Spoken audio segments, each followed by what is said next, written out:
Olá, pessoal! Nossa aula de hoje será sobre posição relativa entre duas retas, retas paralelas e retas concorrentes. Duas retas paralelas distintas formam com o eixo das abscissas ângulos congruentes. Assim, se ambas não são verticais, seus coeficientes angulares são iguais. Temos um exemplo aqui de duas retas, onde a gente conta o coeficiente angular de R e encontra o coeficiente angular de S. Observamos que os dois são iguais, então isso quer dizer que as duas retas são paralelas. Temos o gráfico aqui com duas retas paralelas. Vamos obter a equação reduzida da reta S.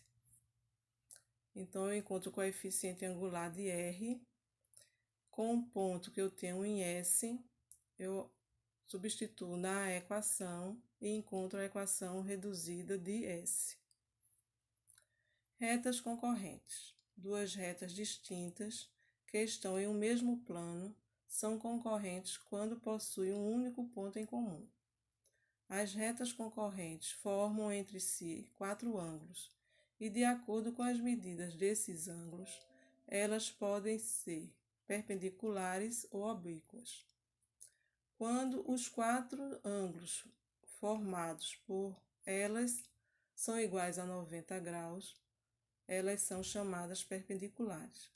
Já se os ângulos formados forem diferentes de 90 graus, elas são chamadas de concorrentes oblíquas, conforme as figuras abaixo. Retas perpendiculares. Se duas retas são perpendiculares entre si, então o coeficiente angular de uma multiplicado pelo coeficiente angular da outra terá que ser igual a menos 1. Vejamos o exemplo. Temos duas retas R e S que são perpendiculares. Então, a gente acha o coeficiente angular de R, acha o coeficiente angular de S e multiplica os dois. Observamos que dá igual a menos 1. Então, elas são realmente perpendiculares. Então, temos outro exemplo que já mostra o ângulo de 90 graus. Isso quer dizer que elas são perpendiculares. Porém, vamos encontrar a equação geral da reta S.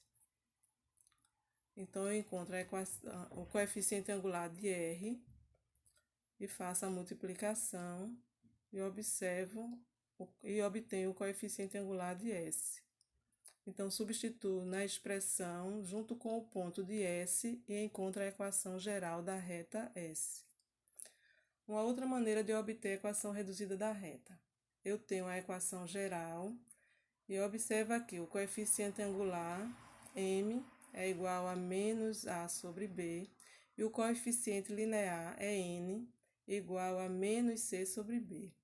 Então, se eu tenho uma equação, basta eu encontrar o coeficiente angular e o coeficiente linear e aí eu monto a equação reduzida para essa reta. Então, espero que tenham gostado da aula de hoje e bom proveito.